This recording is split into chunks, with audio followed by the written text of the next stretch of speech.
السلام علیکم جی، ڈاکٹر ریحان کے ساتھ ایک مختصر سا پیغام۔ جن لوگوں کی انٹرونشنز ہوتی ہیں، انٹرونشن سے مراد اینجیوپلاسٹی ہوتی ہے یا بائی پاس ہوتا ہے،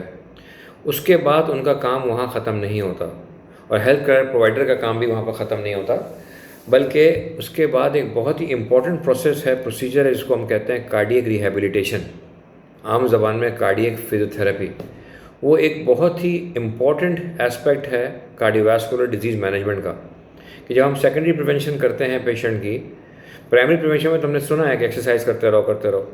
لیکن جب کوئی انٹرونشن ہو جاتی ہے، چاہے وہ اینجیوپلاسٹی کی شکل میں ہو، چاہے بائی پاس کی شکل میں ہو، اس کے بعد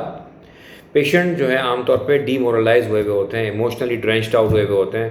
مایوسی کی کیفیت کا شکار ہوتے ہیں، ان کو لگتا ہے کہ اب دنیا ختم ہو گئی، اب ہم مر جائیں گے، ہم دل کے مریض زندگی بھر بن کے رہیں گے۔ تو ان کو اس کیفیت سے نکالنے کے لیے بہت امپورٹنٹ لائحہ عمل اختیار کیا جاتا ہے، وہ ہے کارڈیک ریہیبلیٹیشن، جس میں زیر نگرانی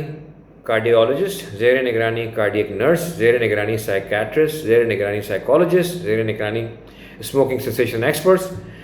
آپ کے پیشنٹ کی مینٹل اپروچ کو بہتر بنایا جاتا ہے، فزیکل کیپیبلٹیز کو بہتر بنایا جاتا ہے، اس کو بتدریج انکریزنگ ورک لوڈ کے ساتھ ورزش کرائی جاتی ہے، جس سے ان کا اسٹیمنا بڑھتا ہے، جس سے ان کا ایموشنل جو ڈرینچنگ تھی وہ بہتر ہوتی ہے، وہ دوبارہ ان کے اندر ایک اعتماد پیدا ہوتا ہے کہ وہ اب ایکسرسائز کر سکتے ہیں، وہ نارمل زندگی گزار کے معاشرے کا ایک نارمل حصہ بن سکتے ہیں۔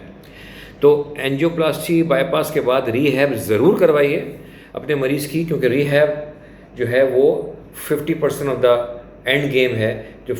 شروع کا جو 50% ہے وہ آپ کی انٹرونشن تھی، جس میں آپ نے پیشنٹ کی اینجیوپلاسٹی کر دیا، بائی پاس کر دیا، دوائیوں پر ڈال دیا، لیکن وہ جو خوف ہے لاشعور میں، جس کو ہم کہتے ہیں post traumatic stress disorder, اس کو ہٹانے کے لیے، پیشنٹ کے دماغ سے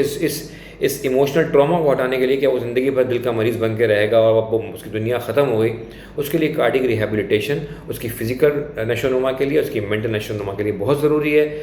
بہت سستی ہوتی ہے، کوئی مہنگی نہیں ہوتی ہے اینجیوپلاسٹی کے مقابلے میں، بائی پاس کے مقابلے میں۔ تو اپنے مریضوں کو ضرور موٹیویٹ کریں۔ شہر کے تمام بڑے اسپتالوں میں یہ سہولت دستیاب ہے، اس میں 14 سائیکلز ہوتے ہیں، کسی کے 20 سائیکلز ہوتے ہیں، ٹوٹل 6 ہفتے کا آلٹرنیٹ ڈیز پہ بھی ہو سکتا ہے۔ وہ اپنے مریضوں کا ضرور کروائیے، تاکہ آپ کے مریض معاشرے کا بہترین حصہ بن کے اور معاشرے کے اندر دوبارہ اسی جستجو کے ساتھ کہ اب ہم بالکل فٹ ہیں زندگی گزار سکیں۔ Thank you.